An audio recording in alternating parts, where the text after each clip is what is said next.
Amanda Amble's here, who's not ambling today. I'm rambling. Thank you for being here.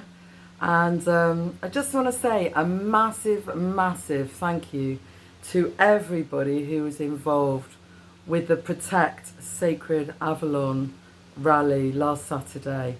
And wow, what a joyous event that was. What a party. We had Mobius Loop there. We arrived. No PA, no loudspeakers, only a few placards. And I know that many people were there in spirit. Also, you know, as people joined us, they got the message. And Mobius Loop themselves were also reiterating things and giving us the microphone.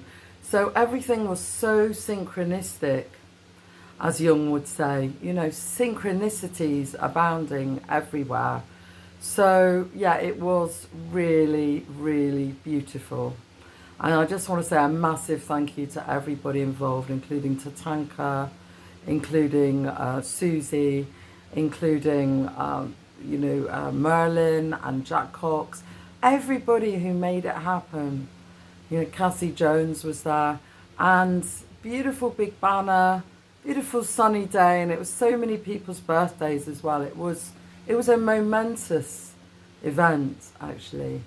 And wow, you know, after all the drama that had been going on recently regarding the Mound and, you know, all of the wranglings going on online and things, it was just so lovely to be in the physical world and to actually physically be doing something and actually taking action on the street like that, but not in an angry way, but in a joyful way, because that is what Avalon is really about. It's really about exploring our spiritual side, life being an adventure, life being a creative expression as well.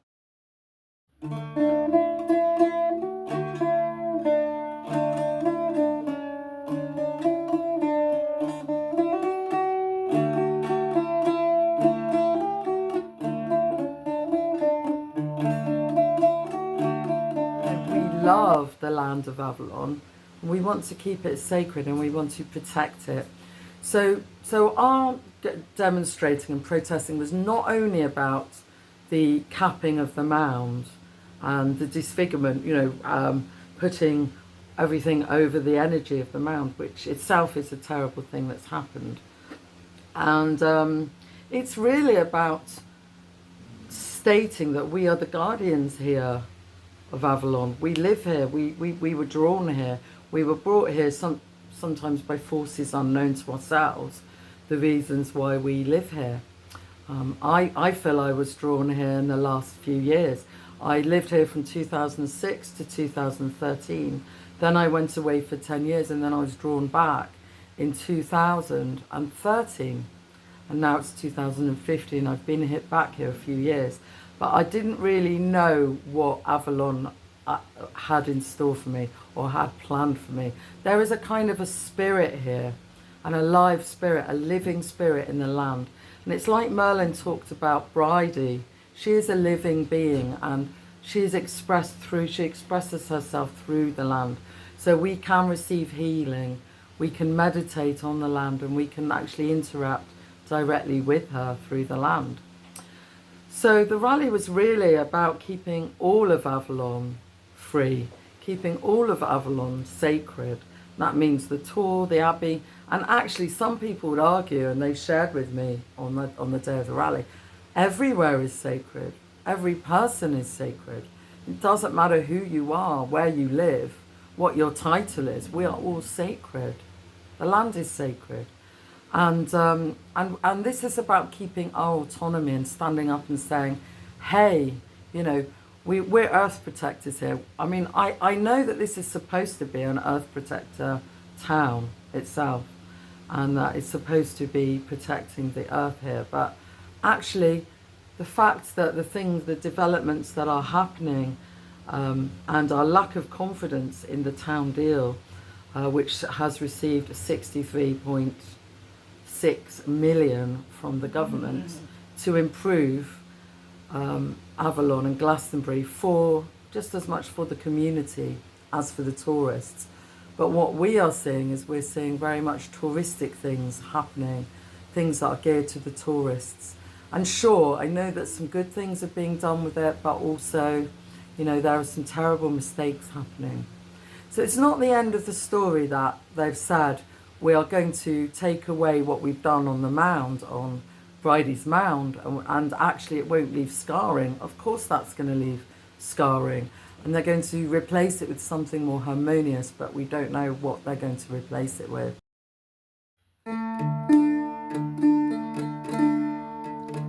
Bridie Brigida Sulashina Anandana Bridgetonya Tara Bridie Brigida Sulashina Anandana Bridgetonya Tara. So what we're really saying is, you know, our trust is at quite a low level, at a low ebb. And we're standing up for our land rights, just as Indigenous people have done throughout history. And it's important to do that before we lose the sacred land. And we have a sacred connection with the land of Avalon. You know, we're the Indigenous people, we're the Indigenous tribe here. So it felt so good. And thank you so much to all those people who travelled, like Marie Dunyan, you travelled down from Worcester for it. And I know that many of you as well were there in spirit. So thank you so much.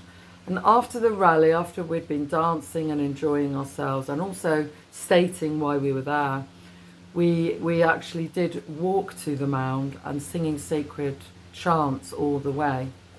And Tatanka herself was embodying Bridie. And we walked to the Mound, and there we had a lovely ceremony on the Mound, putting Bridie crosses down, putting headdresses down. And it was a really, really beautiful day where we honoured the Mound and honoured Bridie. And some of us picked up the sadness that is in the land. And some people have even used the word grieving, because in a sense it's a bit like grieving our mother, who's wild and wonderful. And then these cycle routes, these pathways being imposed that don't really look to me like they're wheelchair access or particularly good for that. And, you know, we are questioning, we are raising our concerns about keeping all of Avalon safe in the future and protected. So that's what it was really about. And I just want to say a big, big thanks to all of you following my YouTube channel, everyone here involved. You know, all of us have our hearts and souls involved with this. So watch this space and see what things are going to develop next. Thank you so much for watching. And I think that what connects us is we all have a deep love and reverence for the sacred nature of Avalon. Thank you so much for watching. Take care.